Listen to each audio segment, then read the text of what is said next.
All right, welcome back to Finnerty. Did you hear about this? Democrats spent $20 million to uncover the truth about young men, despite most people in the party not being able to tell the difference between a man and a woman. Politico released the findings of that study today. It took $20 million for Democrats to discover that young men think the Democratic Party is weak and Republicans are strong.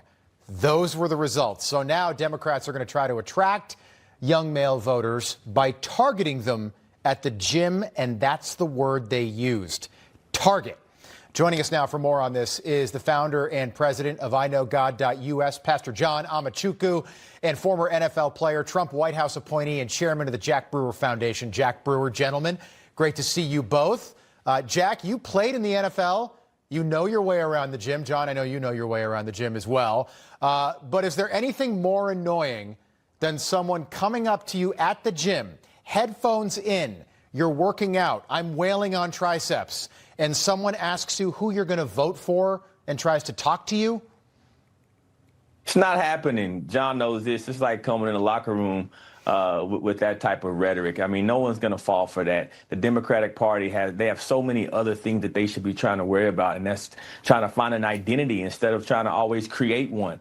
Who are you? What do you stand for? No one knows that, and that's why they've lost male voters. That's why they've lost a lot of female voters. But as far as men go, no one wants you. No father wants you telling your little girl that they should play against boys. No father wants you lying to their children and exposing their kids and sexualizing their kids, and that's what that party stands for. And so it's going to take a lot more than going to the gym and interrupting someone's curls. Yeah, like back and buys, chest and tries.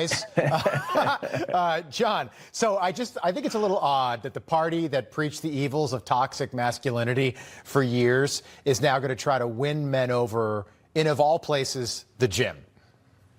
Listen, that's going to lead to a lot of arguments and fights. Let's just be honest here. You know, masculinity is not derived from a bench press or from a deadlift and or for a power clean.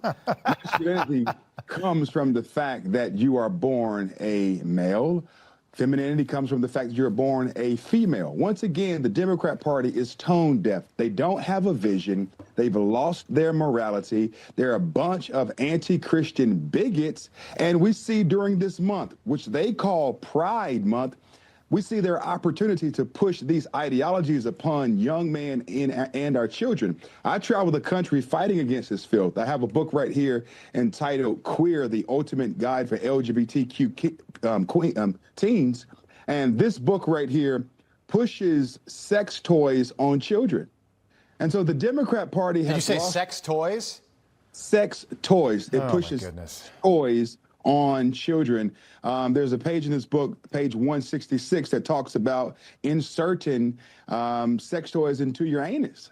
I mean, this is disgusting and filthy stuff. And I guess they want to do the same thing now at a gym. And so these people are demonic. They are vile. We must call them out. And this is the reason why strong alpha males in this culture don't want to be Democrats. Pastor John, just quick follow-up. You go to the Democratic Party website. I think we've got that. The first thing that pops up on their home screen is to shop the Pride collection. These guys just lost to Donald Trump 7 months ago, and they still think this is how you win over men and women. Just a quick reaction to that, Pastor John. It's awful. You know, they have the wrong rainbow. God's rainbow naturally occurs in nature. It has 7 stripes.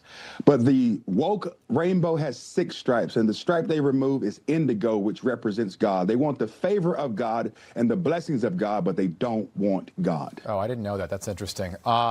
Jack, the NFL, one of the few companies out there that is still totally embracing Pride Month. Former player Des Bryant says the league should stop doing this because you're forcing it on your fans.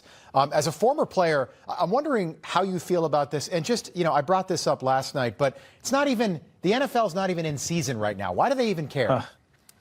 Hey, Finnerty, I'm going to tell you the truth. So about 3 years ago, they started this NFL is gay. At that very moment, when I clicked on and looked at my Instagram, I immediately removed them. I blocked the National Football League from my Instagram. And then about 6 months ago, after President Trump won, right after he won the election, I added them back on. And then yesterday, when I saw this NFL is gay, I removed them again. No one wants to have this pushed on them. The National Football League is not gay. The National Football League represents a lot of men who have worked their entire lives to be fathers, to be grandfathers, and to be leaders in their community. And so this attempt to go after any dollar that they can find and push this demonic spirit upon these kids that look up to all these NFL players and want to be like them, this does not represent the players of the National Football League. It doesn't represent the fans of the National Football League, and they should be disgusted by the way that they're acting, because they are pushing this, literally promoting this sin upon this nation and in America's most favored sport, and it's not right. Great to have you both on. Jack Brewer, Pastor John, I appreciate it. We'll do it again soon. Thank you. God bless you. All right, you too. Take care.